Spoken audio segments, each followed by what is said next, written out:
Good morning, students. How are you all? I hope you are fine. In this lecture, we are going to discuss about class 8 science. I am your class 8 science teacher.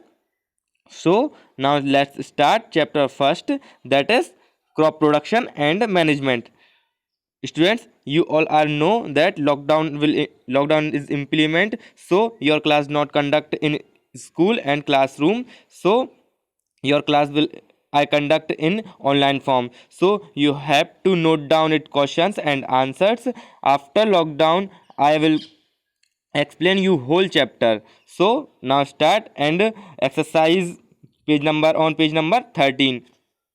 आपकी पढ़ाई cartel ना हो इसलिए आपको question answers के form में आपको online videos provide की जाएंगी ताकि आपकी पढ़ाई जारी रहे और आपको इनको याद करना है और समझना है। यदि आपको कोई भी समस्या होती है कोई समझने में तो आप व्हाट्सएप ग्रुप में आप हमें बता सकते हैं, मैसेज कर सकते हैं, आपकी प्रॉब्लम सॉल्व कर दी जाएगी। और आपको ये नोट करना है, आपको सेपरेट कॉपीज़ बना लेनी है, मैथ की भी और साइंस की भी। चलिए स्टार्ट करते हैं। आपका पहला क्वेश्चन है, select the correct word from the following list and fill in the blanks. हमारे लिए यहाँ पर ये दिए हैं word float, water, crop, nutrients and preparation. आपको इन फिल इन द ब्लैंक्स में इनको फिल करना है। फर्स्ट है the same kind of plant grown and cultivated on a large scale at a place is called. इसका क्या मतलब हुआ? सेम काइंड ऑफ प्लांट, यदि एक समान एक प्रकार के ही पौधे ग्रोन यदि उगाए जाते हैं या कल्टीवेटेड फसल उनकी की जाती है ऑन अ लार्ज स्केल एक बड़े नंबर पर एक ही जगह पर एट अ प्लेस, वो क्या कहलाती है? जैसे यदि एक जो है हमारा एरिया है, इतने ही एरिया में सेम काइंड के यदि प्लांट को ग्रोन किया जाएगा, सेम एक ही, जैसे कि वीट हो गया, जैसे कि धान, आप कुछ भी ले लें, तो वह क्या कहलाता है? वह क्या कहलाता है? क्रॉप। तो इसका आंसर क्या हो जाएगा? Crop. Now second is the first step before growing crop is. आपको फर्स्ट स्टेप बताना है जबकि क्रॉप को ग्रोन करने से पहले, जब क्रॉप को यदि हम उगाते हैं, जब क्रॉप होने के पहले फर्स्ट स्टेप हम क्या करते हैं? Death of the soil. तो क्या करते हैं? Preparation of the soil. Preparation of the soil का मतलब क्या हुआ? हम सॉइल को भुरभुरी बनाते हैं और फुसफुसी टाइप से बनाते हैं ताकि जो रूट होती है पौधों की वह अंदर तक जा सके। इसलिए इसका आंसर क्या होगा? प्रिपरेशन। आप देखिए यहाँ पर क्रॉप, ये सेकंड में क्या आएगा? प्रिपरेशन। थर्ड है डैमेज सीड्स वो dash on top of water. जो डैमेज सीड होते हैं, डैमेज मतलब जो कि खराब, सीड्स मतलब जो कि बीज होते हैं, वो would dash on the top of water. यदि हमको जैसे कि हमारे पास कुछ सीड्स हैं, मतलब हमारे पास कुछ यदि बीज हैं, हमें उसमें से देखना है कि कौन से ख़राब हो चुके हैं और कौन से सही हैं, अर्थात कौन से डैमेज हो चुके हैं और कौन से सही हैं। तो उसके लिए क्या करेंगे? हम एक वाटर के कंटेनर में उन सीड्स को, यहाँ तक जैसे वाटर फिल है तो इसमें हम क्या करेंगे? उन सीड्स को डाल देंगे। अब इस सीड्स में से जो डैमेज सीड्स होंगी वो क्या हो जाएंगी? वे वाटर के ऊपर फ्लोट करने लगेंगी और जो सही सीड्स हैं वो कहाँ पर? वो नीचे कंटेनर के नीचे जमा हो जाएंगी। तो इस प्रकार से क्या होगा? वह क्या करेंगी? फ्लोट करेंगी। आपको यह दिया है वर्ड में, तो यहाँ पर क्या आ जाएगा? फ्लोट आ जाएगा। तो थर्ड का आंसर क्या होगा? फ्लोट होगा। Now move on fourth. For growing a crop, जब हम क्रॉप को ग्रो करते हैं, sufficient sunlight and dash from the soil and are essential. अर्थात जब हम सॉइल को ग्रो करते हैं तो सफिशियंट हमें सनलाइट चाहिए रहती है, किस किस के लिए और किसके लिए? फ्रॉम सॉइल आर एसेंशियल, जो कि सॉइल के लिए एसेंशियल है, सॉइल के लिए आवश्यक है। तो किस किस चीज़ की आवश्यकता होती है? सबसे पहले तो वाटर की आवश्यकता होती है, ताकि जब तो पेड़ के लिए वाटर मिलेगा तब तो वह फोटोसिंथेसिस करेगा और अपना खाना फूड प्रिपेयर करेगा, तब अपना खाना खुद बना पाएगा, है ना। और सेकंड क्या होगा? न्यूट्रिएंट्स चाहिए पड़ेंगे, तो ये हो जाएगा यहाँ पर वाटर एंड ये न्यूट्रिएंट। तो इसका आंसर फोर्थ का क्या हो जाएगा? Water and nutrient. ये आपका फर्स्ट क्वेश्चन कंप्लीट होता है। Now move on second question. Here second question is the match the column. So first is kharif crop, rabi crop. You have to know firstly what is kharif crop and what is rabi crop. Now kharif crop is a kharif crop is the crop which are sown मतलब जो कि उगाई जाती है, sown मतलब उगाना, in the rainy season, kharif crop वह होती है जो कि कहाँ कब उगाई जाती है, रेनी सीजन में उगाई जाती है, वह क्या कहलाती है, kharif crop.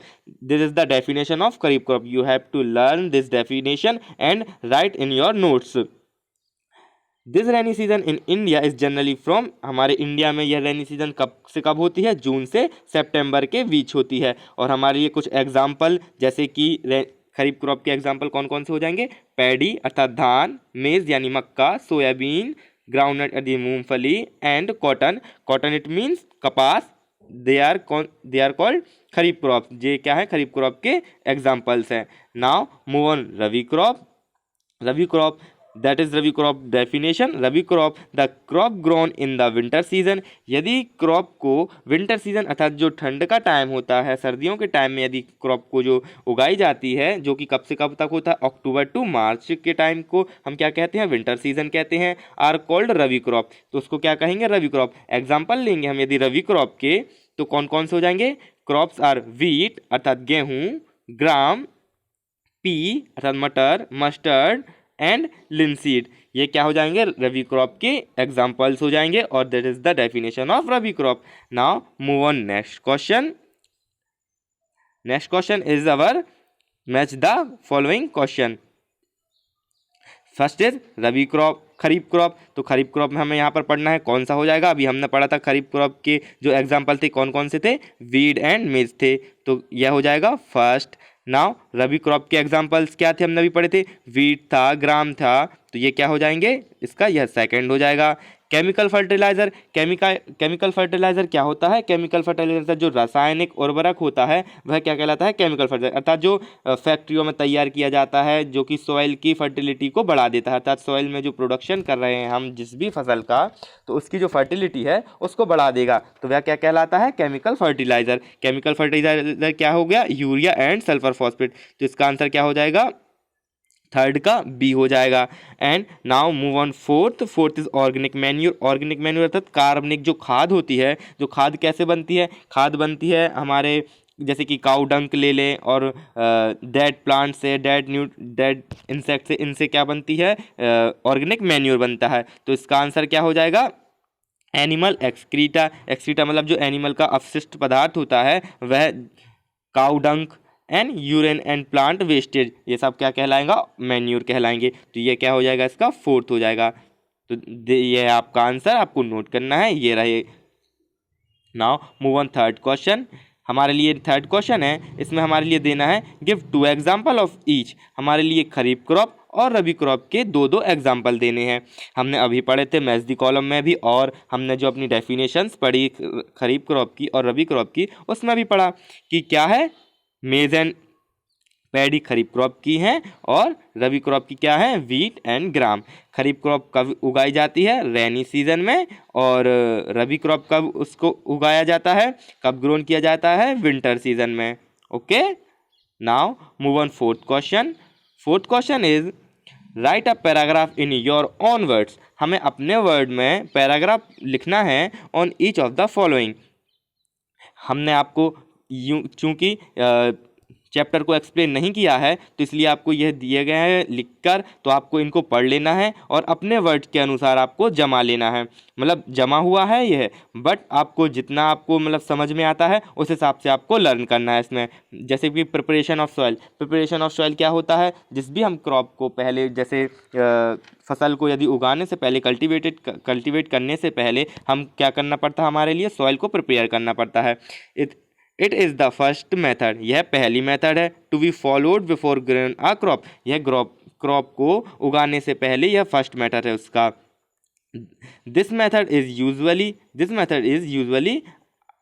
Unemployment at loosen at root, अर्थात यह मेथड क्या करती है, अनयूजुअली लूजन द सॉइल, अर्थात सॉइल को भुरभुरी और लूज टाइप से बना देती है। टू अलाउ द रूट, और यह अलाउ करती है, अर्थात मतलब परमिशन मिलती है रूट के लिए, अर्थात जो जड़ होती है उनके लिए, पेनिट्रेट डीप इनटू इट, अर्थात कि मिट्टी के डीप अर्थात अंदर तक जा सके। The loosening of soil help in the growth, जो कि लूज हो जाती है सॉइल, यह हेल्प करती है growth of the several microbes. ये क्या करती है, सॉइल में माइक्रोब्स को, अर्थात जो छोटे छोटे इंसेक्ट होते हैं और अर्थवर्म अर्थात कि जो केचुए होते हैं, इनको बढ़ने के लिए हेल्प मिलती है। यदि मिट्टी भुरभुरी और यदि मिट्टी हार्ड होगी, ठोस होगी, सॉलिड होगी, तो अर्थवॉर्म एंड माइक्रोब्स कम मात्रा में हो पाएंगे। और यदि अर्थवॉर्म और माइक्रोब्स हो जाते हैं मिट्टी में, तो वे स्वतः ही क्या कर देते हैं, मिट्टी को भुरभुरी बना देते हैं। और इसलिए अर्थवॉर्म को और माइक्रोब्स को जो फार्मर होता है उनका क्या कहा जाता है कि ये क्या है, फ्रेंड है फार्मर के। Which enrich the soil with humus, इसके कारण क्या होता है, रिच बढ़ जाती है, तज सॉइल में जो ह्यूमस है, ह्यूमस वह बढ़ जाती है। एंड ह्यूमस मतलब जो न्यूट्रिएंट्स है वो बढ़ जाते हैं। एंड अदर एसेंशियल न्यूट्रिएंट्स, और न्यूट्रिएंट्स अदर भी बढ़ जाते हैं। प्लांट रिक्वायर न्यूट्रिएंट्स, प्लांट को न्यूट्रिएंट्स की आवश्यकता होती है फॉर देयर प्रॉपर ग्रोथ, उनकी प्रॉपर ग्रोथ के लिए। एंड फंक्शन, और जो फंक्शन करते हैं जैसे कि फोटोसिंथेसिस का फंक्शन है, जो फूड प्रिपेयर करते हैं वह खुद देमसेल्व वह पूरे में पहुंचाना होता है, ये उनके फंक्शन है। The process of loosening is called tilling, और जो इस जो प्रोसेस है लूजनिंग की इज कॉल्ड, यह क्या कहलाती है, टिलिंग कहलाती है। और प्लगिंग द सॉइल, और यह क्या है, प्लगिंग द सॉइल कहलाती है। प्लगिंग, प्लग क्या होता है, जो हल होता है ना, जो हमने हल पढ़ा हुआ है, बचपन से सुना हुआ है, हल कैसा रहता है जो किसानों का, वो उसको क्या बोलते हैं, प्लग बोलते हैं। और उससे जो हम करते हैं, टिलिंग करते हैं, जो मिट्टी को भुरभुरी बनाते हैं, उसको क्या कहलाते हैं, प्लगिंग द सॉइल कहलाता है वह।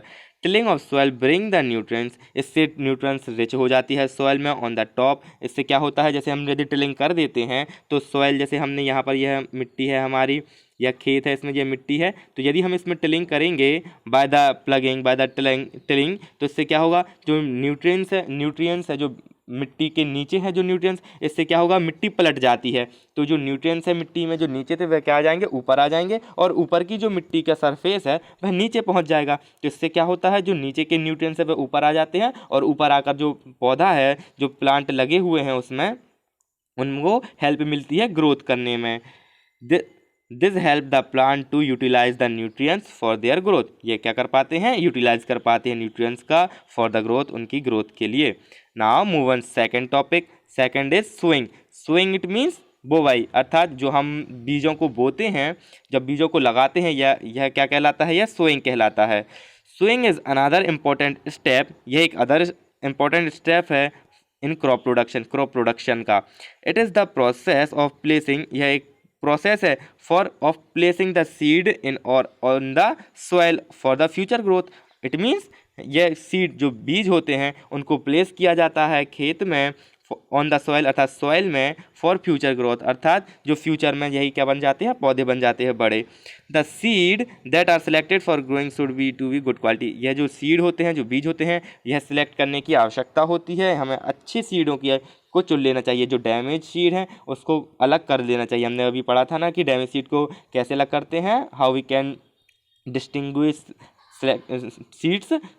वाटर की हेल्प लेते हैं, वाटर में सीड्स को डाल के जो डैमेज सीड होते हैं वे ऊपर फ्लोट करने लगते हैं, जिससे हम उसको अलग कर देते हैं।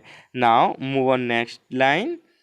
Swing is usually done, swing जो है हम इसको डन करते हैं usually with the help of other, दोनों मेथड से, किससे, ट्रेडिशनल टूल क्या होते हैं, जो कि हमारे किसानों के खुद के परंपरागत जो टूल्स चले आ रहे हैं, जैसे कि फनल लाइक स्ट्रक्चर के जो शेप होते हैं वह कहलाते हैं। और सीड ड्रिल क्या होता है, जिसको हम ट्रैक्टर के मदद से, इस प्रकार से होता है सीड ड्रिल, ऐसे रहता है, इसमें बीज को भर दिए जाते हैं और फिर इसमें ऐसे ऐसे लगा होता है, फिर ये ट्रैक्टर से इसको मतलब कनेक्ट कर दिया जाता है, फिर ट्रैक्टर चलता है, यहाँ पर बीज रहते हैं, इनमें से बीज क्या होता है, मिट्टी में गिरते हैं, और मिट्टी में गिरने के बाद क्या होता है, अंदर दबते जाते हैं, जिससे कि जो वर्ड हैं उनसे भी इनकी सेफ्टी हो जाती है। द ट्रेडिशनल जो टूल हैं इस किसके शेप के लाइक फनल या फनल लाइक के शेप के होते हैं, ट्रेडिशनल जो टूल होते हैं।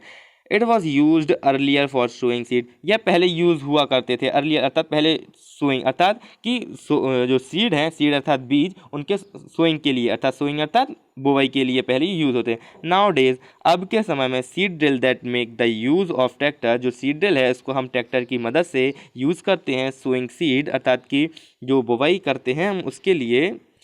This tool disperse seeds uniformly and so seed at properly dip, इससे क्या होता है कि जो सीड है यूनिफॉर्मली इट मीन्स एक तरह से यूनिफॉर्मली, अर्थात एक तरह से, जैसे कि यदि यह मतलब खेत है तो यहाँ पर फिर सेम डिस्टेंस पर, बिल्कुल सेम डिस्टेंस पर यूनिफॉर्मली कहलाता है। तो सेम डिस्टेंस पर सीड्स को सोइंग हो जाती है सीड ड्रिल की हेल्प से। और प्रॉपर डीप, एक सी डीप में, अर्थात एक सी गहराई में। Sowing by this method, sowing जो कि यह मेथड है, सेव टाइम, इससे क्या होता है, टाइम बचता है। And also protect the seed from bird, और ऑल्सो प्रोटेक्ट द सीड, इससे जो प्रोटेक्ट होती है सीड्स की, अर्थात जो सीड अर्थात जो कि बीज है उनकी वर्ड से प्रोटेक्शन भी हो जाता है। Now move on third is weeding. What is weeding? Undesirable, अर्थात ना चाहते हुए भी जो प्लांट ग्रो हो जाते हैं, जो हमारी क्रॉप के साथ ग्रो हो जाते हैं, वे क्या कहलाते हैं, बीड कहलाते हैं। देखिए आप, undesirable plant that grown along with the crop, जो कि अपने हमारी क्रॉप के साथ जो ना चाहते हुए भी जो खरपतवार कहते हैं हम उनको हिंदी में, जो उग जाते हैं उनको क्या कहा जाता है, वीड कहा जाता है। Weeding is the process, weed कहा जाता है। और यदि उन वीड को हटाएंगे, रिमूव करेंगे, तो वह क्या कहलाएगा, वीडिंग प्रोसेस कहलाती है, वीडिंग कहलाता है। दिस वीड, एग्जाम्पल के लिए जैसे ज़ैंथियम हो गया, पार्थेनियम, यह क्या है, एग्जाम्पल है। आर सम कॉमन वीड्स, ये सम कॉमन वीड्स हैं, ये कॉमन वीड्स हैं मतलब सामान्य रूप से वीड्स हैं। Weeds complete with the crop of nutrients, weed जो होते हैं वह कैसे होते हैं, complete with the crop of nutrients, light and space as a result. और इसका हमें क्या परिणाम मिलता है, crop plant get less nutrient. और वीड जो होते हैं वह न्यूट्रिएंट्स को, लाइट को यह अपने में एब्जॉर्ब कर लेते हैं, जिनकी हमें ज़रूरत नहीं है, वीड्स की ज़रूरत नहीं होती है, पर फिर भी वीड्स जो न्यूट्रिएंट्स है वह एब्जॉर्व कर लेते हैं, जिसके कारण क्या होता है, इसका रीज़न क्या होता है, रिजल्ट हमें क्या मिलता है कि सॉइल में न्यूट्रिएंट्स की कमी हो गई।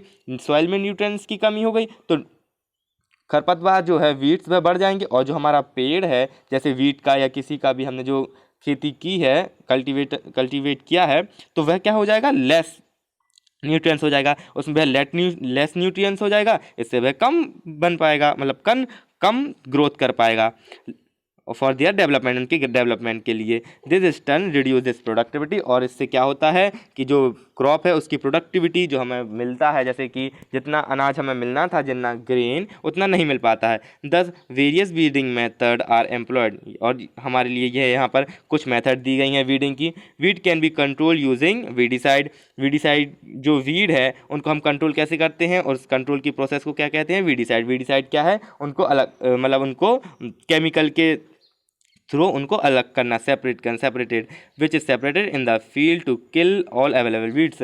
वीडिसाइड के थ्रू क्या होता है, हम किल कर पाते हैं, अर्थात मार पाते हैं सारे वीड्स को, जो सारे खरपतवार हैं उनको। और यह क्या कहला, और वीडिसाइड क्या है, ये हार्मफुल नहीं होते हैं क्रॉप के लिए। Now move on next, tilling, यह भी एक प्रोसेस है। टिलिंग बिफोर सोइंग, हमें टिलिंग कर लेनी चाहिए, अर्थात उनको क्या करते हैं, टिलिंग करके सोइंग, अर्थात जो कि हम क्रॉप को जब उगा रहे हैं उससे पहले हमें टिलिंग कर लेनी चाहिए। ऑल्सो हेल्प, इससे हमें हेल्प मिलती है रिमूविंग ऑफ वीड्स, यानी वीड्स को हटाने में। टिलिंग अपरूट्स, टिलिंग से क्या होता है, अपरूट्स द वीड, इससे मतलब जो वीड हैं उनकी अलग हो जाते हैं। The best time for removal, और जो बेस्ट टाइम है रिमूवल का वीड्स का, वह क्या होता है, उनके फ्लावर को बनने से पहले, अर्थात जो वीड है उनका जो फ्लावर होगा पेड़ों में, वह फ्लावर आने से पहले यदि हम उनको अलग कर लेते हैं तो वह सही टाइम होता है। ऐसा पूछ लिया जाता है, जैसे यदि हो सकता है आपके लिए फिल इन द ब्लैंक्स में पूछ लिया जाए कि the best time of removal of weeds is dash they produce flower, या before they produce dash and dash, तो क्या हो जाएगा इसका, flower and seeds. Now third is the manual method of removing, जो मैनुअल में मतलब जो हमारी मैनुअल है आमतौर पर जिसको पहले से अभी तक यूज़ करते आ रहे हैं हम, वह क्या है, वीड्स को रिमूव करने की, किसके सहायता से, खुरपी की सहायता से। खुरपी, सिकल, ये क्या, जैसे कि सिकल होता है ना हमारा, सिकल इट मीन्स हंसिया जो होता है, आपने हंसिया देखा होगा, तो जो हंसिया होता है सेम हंसिया की तरह ही खुरपी होता है, बट खुरपी में बस इतना रहता है कि सामने से इस प्रकार से इसकी जो बनावट होती है वह इस प्रकार से होती है, खुरपी की यहाँ पे पकड़ने के लिए रहता है, तो इससे आप क्या करते हैं, काटते जाते हैं, और हंसिया की इस प्रकार से बनावट रहती है ना, ये खुरपी हो गया, तो ये इससे खुरपी से अलग करते थे।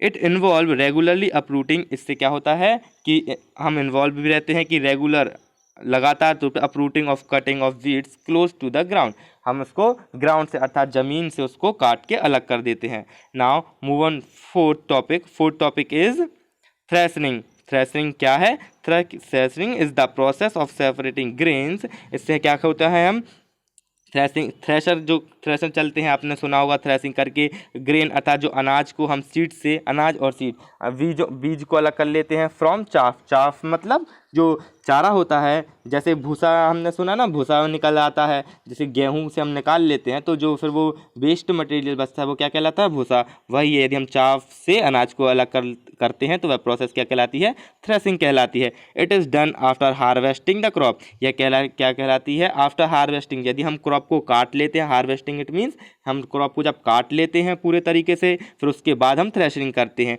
It is usually carry out with the help of a machine known as. हम इसको किस मशीन से करते हैं? उस मशीन का नाम क्या है? कंबाइन नाम है। This machine is combine harvester and thresher. यह ऐसी मशीन होती है जिसमें कॉम्बिनेशन रहता है, कंबाइन रहती है, जिसमें हार्वेस्टर रहता है और थ्रेशर रहता है। तो ऐसी मशीन होती है जिससे क्या होता है कि हम यदि यह जैसे हमारा खेत है तो यहाँ पर यह मशीन जैसे चलेगी तो यहाँ इसमें मशीन से यहाँ से कटती जाएगी, कटता जाएगा, जो पेड़ लगे हुए हैं ये कटते जाएंगे, फिर कटने के बाद इस मशीन के अंदर जाएंगे तो यह क्या कहलाएगी? हार्वेस्टिंग हो गया ये। फिर इस मशीन में ऐसी कॉम्बिनेशन होता है फिर अंदर कि उससे थ्रेशिंग भी हो जाती है, अर्थात जो अनाज है और चाफ है उसको अलग अलग कर देते हैं तो एक साइड चाफ निकल जाता है, एक साइड ग्रेन्स निकल जाते हैं जो कि क्या है? अनाज हैं। It harvest plant as well as clean grain. इससे क्या होता है कि प्लांट और साथ साथ क्लीन ग्रेन अलग अलग हो जाते हैं, अर्थात साफ तौर पर अनाज अलग अलग हो जाता है। Now move on fifth question. Fifth question is explain how fertiliser are different from manure. हमें बताना है कि फर्टिलाइजर और मैन्यूर के बीच डिफरेंस क्या है। Difference between fertiliser and manure ये रहे यहाँ पर, है ना। आप देखिए स्टूडेंट्स, आपको याद रखें कि आपको नोट्स बनाते जाना है, क्योंकि अभी आपकी जुलाई भर ऑनलाइन क्लासेस लगेंगी, फिर आपका सिलेबस जो है बहुत सारा छूट जाएगा यदि आप नोट नहीं करेंगे। आपको नोट करना है प्रॉपर तरीके से और आपको पिक क्लिक करके रजिस्टर की आपको ग्रुप में सेंड करनी है। आज के लेक्चर का यह लास्ट क्वेश्चन है, फिफ्थ क्वेश्चन, जिसमें हमें फर्टिलाइजर और मैन्यूर के बीच में डिफरेंस बताना है। फर्टिलाइजर क्या होता है? Fertiliser is a man made inorganic salt. Fertiliser man made होता है, हम इंसान इनको फर्टिलाइज़र को बनाते हैं। फर्टिलाइज़र अर्थात जो मैन मेड उर्वरक है उसको। और मैन्यूर क्या होता है? यह खाद होता है। Is a natural substance. यह एक नेचुरल अर्थात यह प्राकृतिक सब्सटेंस है। ऑप्टेन यह कहाँ से उगता है? By the decomposition of cattle dung and plant residues. और जो डेड प्लांट्स है, डेड इंसेक्ट है, काउ डंक है, इन सब से मैन्यूर बनता है। जो हमारी खाद बनते हैं ना, हम देखते हैं कि गांव में जितना भी काउ डंक होता है उसको एक साइड डालते जाते हैं, फिर आफ्टर द सम टाइम उसमें माइक्रोब्स हो जाते हैं, फिर वह सड़ने लगता है और फिर जब वो रोटन हो जाता है तो उसके बाद क्या होता है? वह खाद बन जाता है। वह क्या कहलाता है? मैन्यूर कहलाता है। Now move on next. Fertiliser is prepared in factory. फर्टिलाइजर को हम फैक्ट्री में बना सकते हैं। Manure can be prepared in the field. और मैन्यूर को कहाँ पर? फील्ड में बनाते हैं, अर्थात खेत में हम कहीं पर भी। Fertiliser does not provide any humus to the soil. जो फर्टिलाइजर है वह ह्यूमस नहीं प्रोवाइड करती है सॉइल के लिए, जबकि मैन्यूर जो है जो अलॉट ऑफ बहुत सारे न्यूट्रिएंट्स, ह्यूमस मीन्स न्यूट्रिएंट्स को प्रोवाइड करता है सॉइल के लिए। Fertiliser are very rich in plant nutrient like nitrogen, phosphorus and potassium. Fertiliser बहुत ज़्यादा रिच होते हैं, अर्थात बहुत ज़्यादा होती है उनमें फर्टिलाइज़रों में प्लांट न्यूट्रिएंट होते हैं। लाइक किस किस प्रकार के? नाइट्रोजन होता है जैसे कि फॉस्फोरस एंड पोटेशियम। और इसी प्रकार यदि मैन्यूअर में हो तो मैन्यूअर में रिलेटिवली इसके कंपेरिजन में लेस रिच होते हैं। किसके कंपैरिजन में? फर्टिलाइजर के, इन plant nutrient. So this is your lecture and you have to note down it, and if you have any doubt then you can drop message in WhatsApp group. Thanks. Now next lecture will be start the sixth question.